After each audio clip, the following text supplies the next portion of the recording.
Countdown to Super Bowl 60. Tommy Talk, Tommy Talk, Tommy Talk. Happy to be back with you guys. As always, my name is Tommy Gann, TG, here for Tommy Talk. It's a great day to be alive. Great week to be alive because it is Super Bowl week. An exciting time. Get your buffalo chicken dip and your nachos and your meatballs and your chicken wings, your pizza and all that stuff you bring to your Super Bowl parties.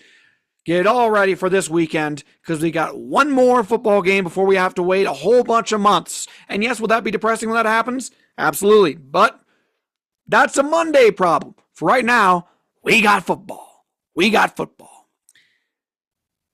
And diving into the game, Super Bowl 60, Super Bowl LX. Seahawks are 4.5-point favorites. Over-under is 45.5. Everything logical tells you that this is the time for the Seattle Seahawks. Everything on paper tells you this is the time of the Seattle Seahawks. You've seen the path they've taken. You've seen how electric their offense is. You have seen the caliber of opponents they have had to play this year. And you've compared that to what the New England Patriots who they have played this year. And the caliber of opponent. And you look back at the last game for these two teams, where the Seahawks played a shootout against probably the second best team in the NFL in the Los Angeles Rams and won, while the Patriots played a Broncos team without Bo Nix. And they looked pretty pedestrian. And if it was not for some iffy calls by the Zebras and some inclement weather, who knows what could happen? And everyone was clamoring for Drake being the MVP, but now the story is Sam Darnold left for dead with stints with the Jets and the Panthers, and now he's back to life. All the signs are pointing to the Seattle Seahawks. And that is why, folks, the New England Patriots are going to win the Super Bowl. Patriots plus 4.5, and take the over 45.5. Final score, New England 27, Seattle 24. Listen. You got to wake up pretty early in the morning, before the cock crows to catch old Tommy sleeping, all right? I've seen this before. All of America is rooting for the Seahawks. All of America wants the Seahawks to win. And I wish with all my heart and soul that I could bet on the Seattle Seahawks to win the Super Bowl. Nothing would make me happier. Nothing I would love more. But you know one thing I do love more than the Seattle Seahawks winning the Super Bowl is winning money. It's winning money.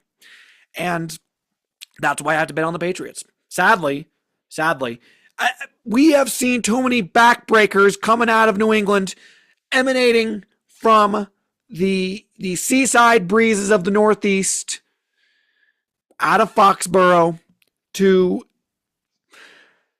believe for half a second that Mike Vrabel and Drake May aren't going to go into that game and pull something out of their butts and end up winning.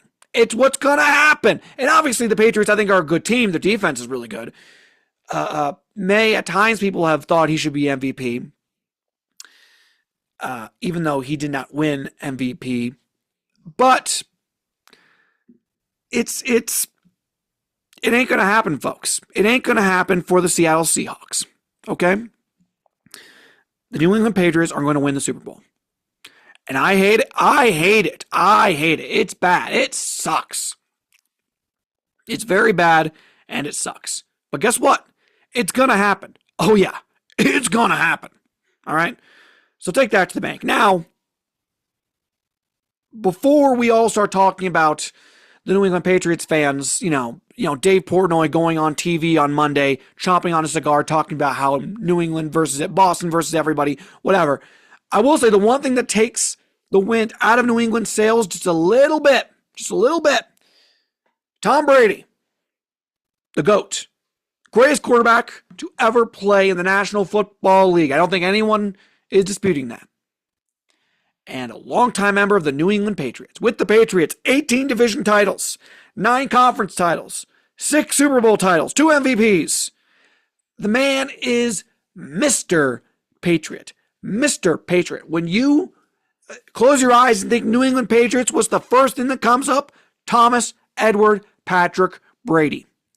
He turned that franchise from a bunch of also-rans to the evil empire.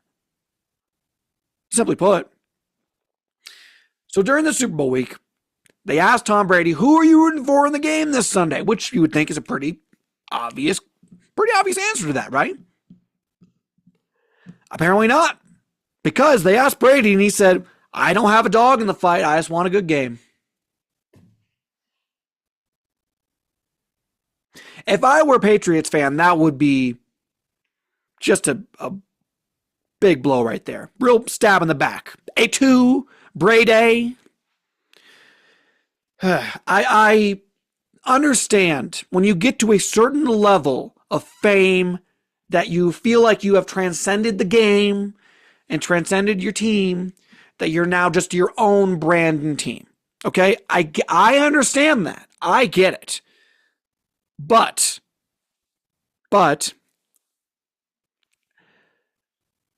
it feels so tone deaf. At the very least, if you wanted to be diplomatic, you could have said something like, if they ask you that question, you could have said, who do you think? Or, you already know.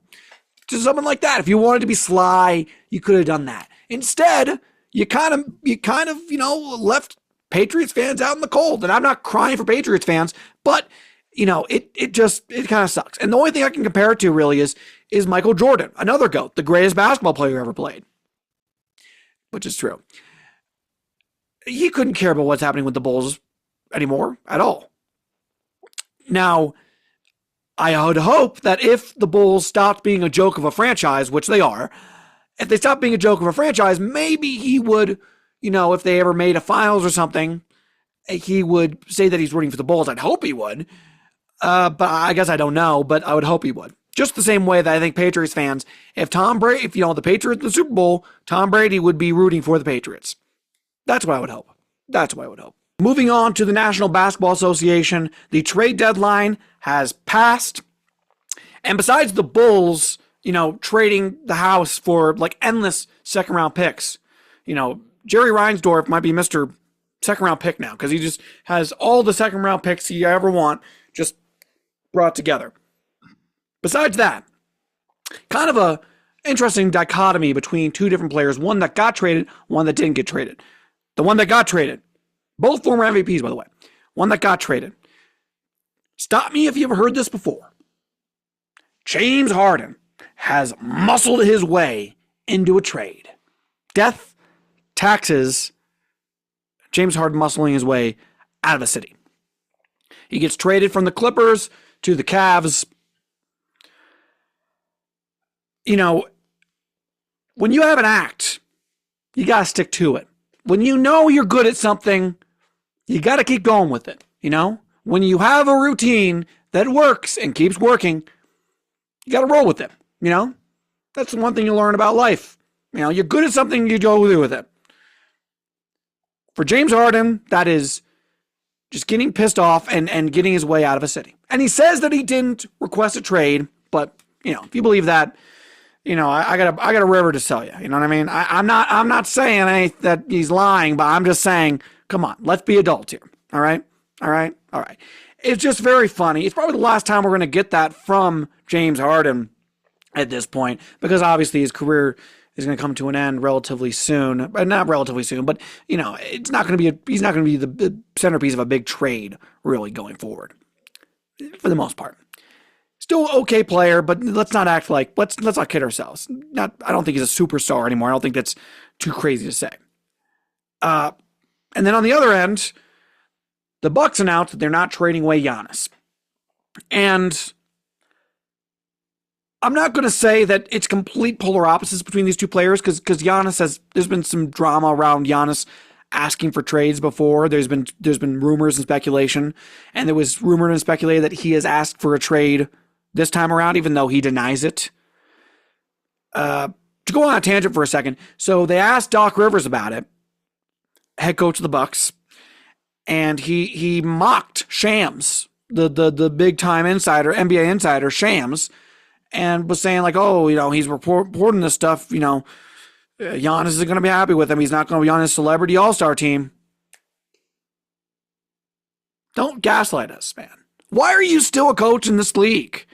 There's not a man in this league, in this country, that has milked more out of something than Doc Rivers with that one title with the Celtics. All right?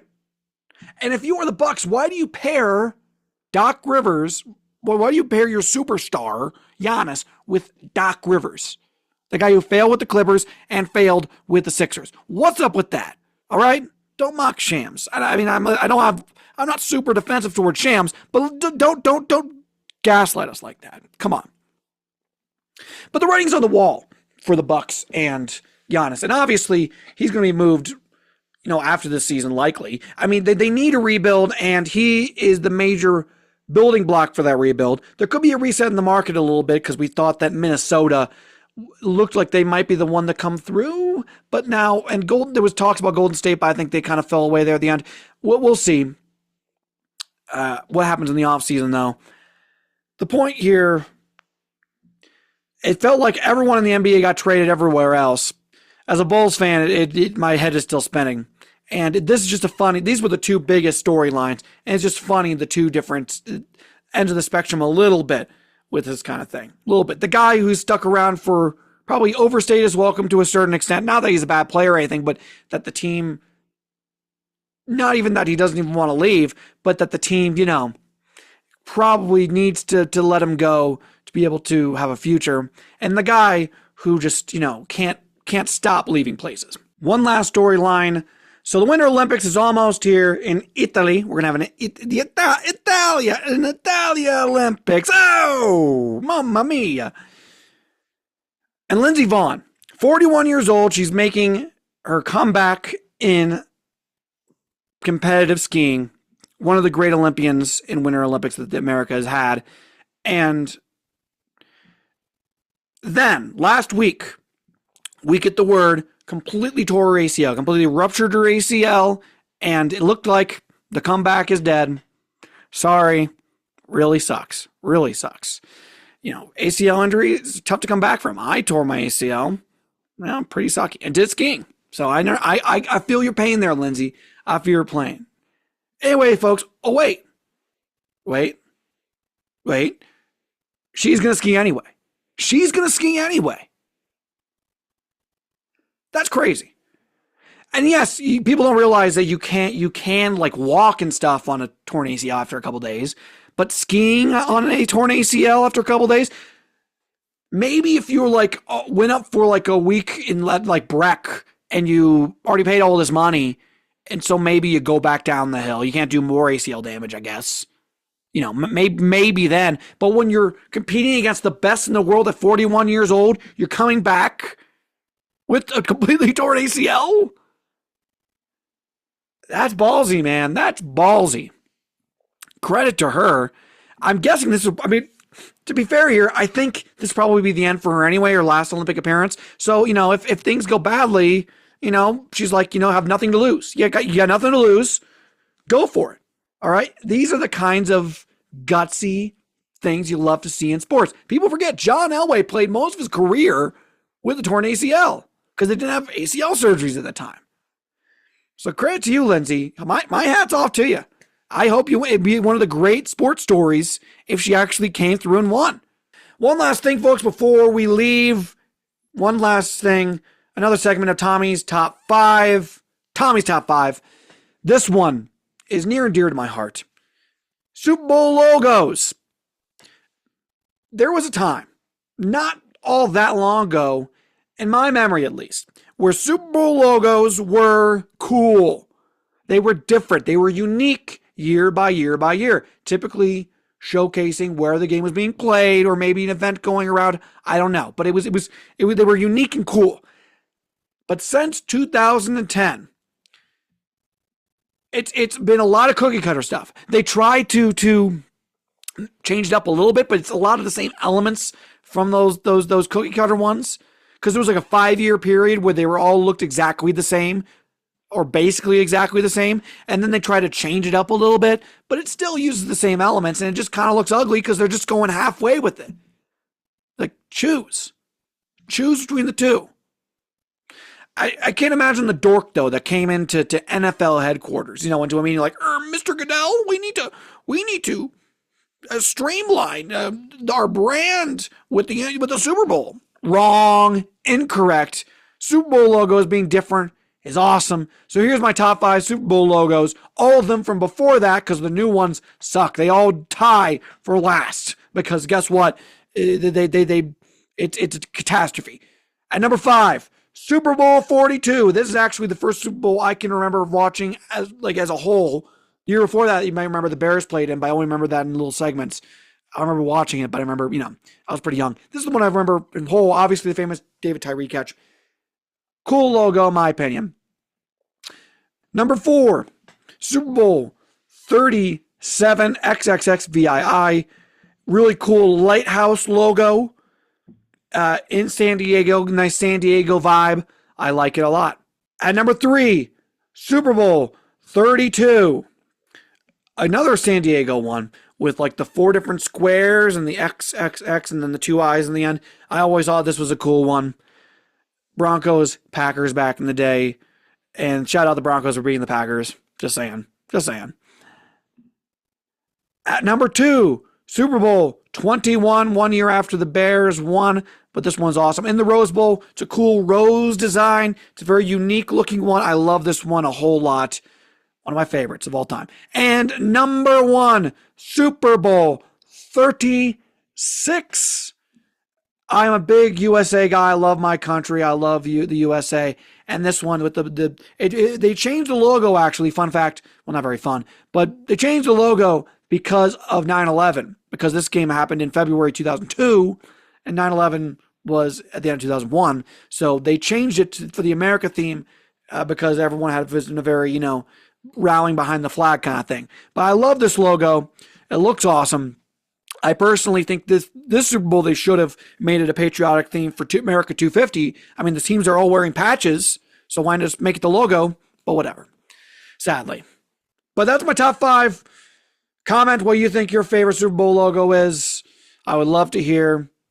Yeah, I would love to. I want to hear you. Please comment. Please subscribe. Please watch. Please like all that stuff. Tell your friends about it. Talk about how Tommy Gain is doing Tommy Talk, and they need to watch it. They need to watch it. You're not friends with him anymore. You're not friends with them anymore if they don't watch Tommy Talk. Love you all. Thank you all for watching. This is TG, and this has been Tommy Talk. See you guys.